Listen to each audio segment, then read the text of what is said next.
सतरवीर वाठीर महाराज की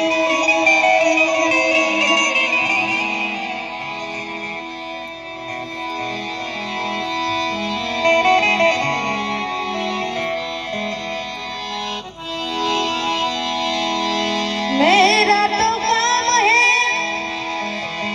बस दादा का नाम लेने का।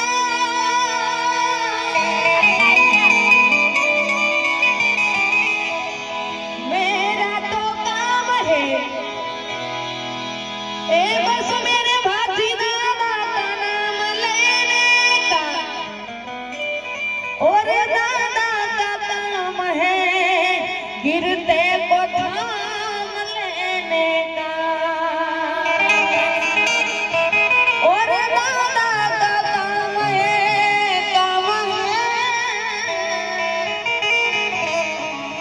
और दादा का काम है गिरते को थाम लेने का।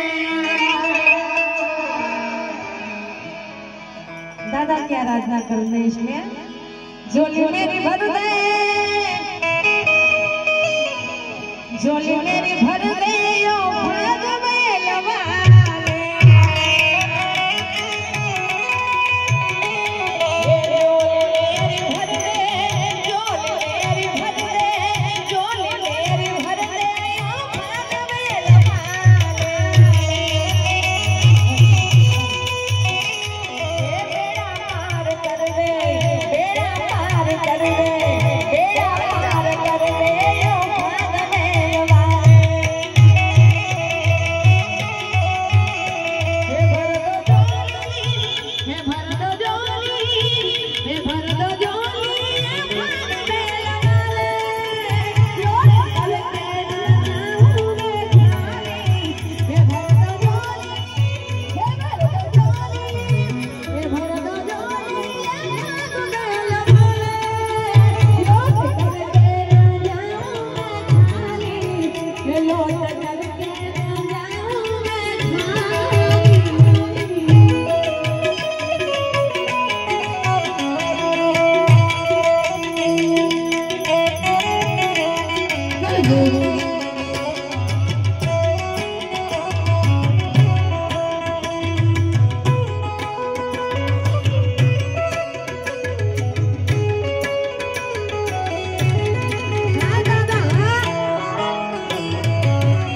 हम सबका काम कर ले। दादा को अर्ज करते हैं इसलिए हम सबका काम कर ले, सबका काम कर ले, सबका काम कर ले। यो भाग में लगाए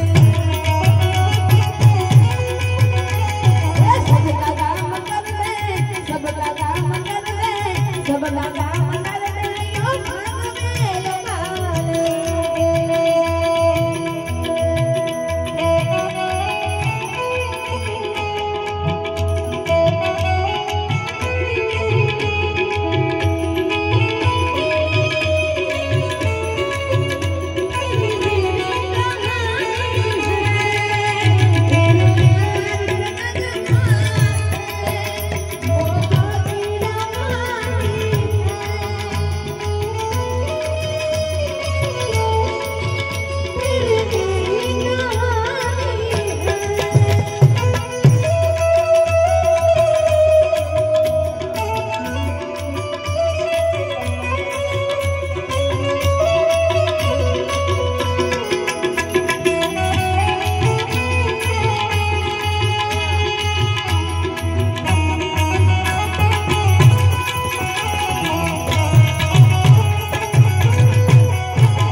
नजारा तू कर दे, नजारा तू कर दे, नजारा तू कर दे। यो भाग में लगाए नजारा तू कर दे, नजारा तू कर दे, नजारा तू कर दे। यो भाग में लगाए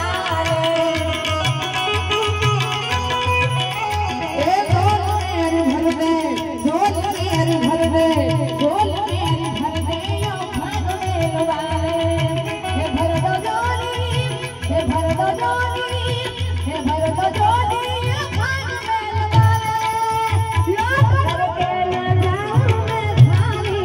हे भर दो जोली, हे भर दो जोली, हे भर दो जोली। यो भाग में लगाए लौट करके न जाऊं मैं खाली, हे लौट करके न जाऊं मैं खाली।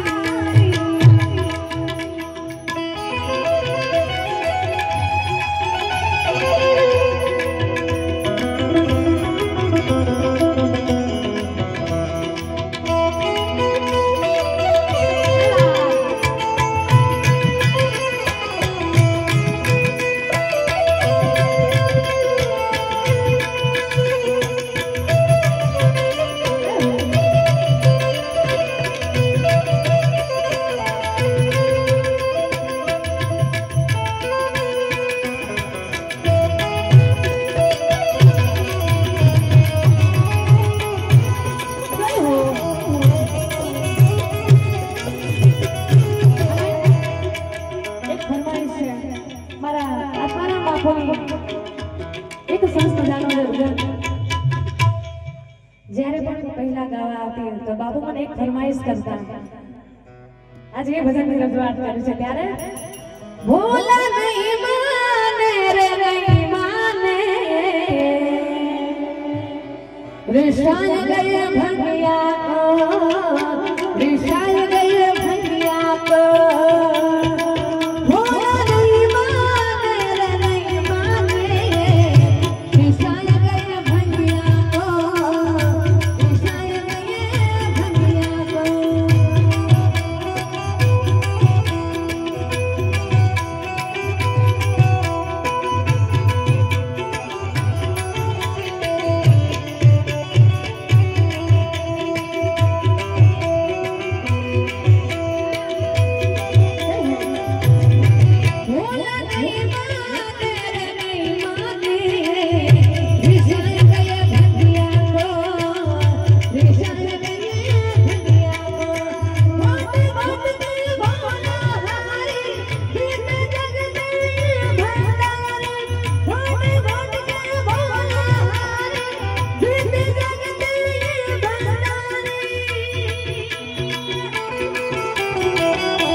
कैसा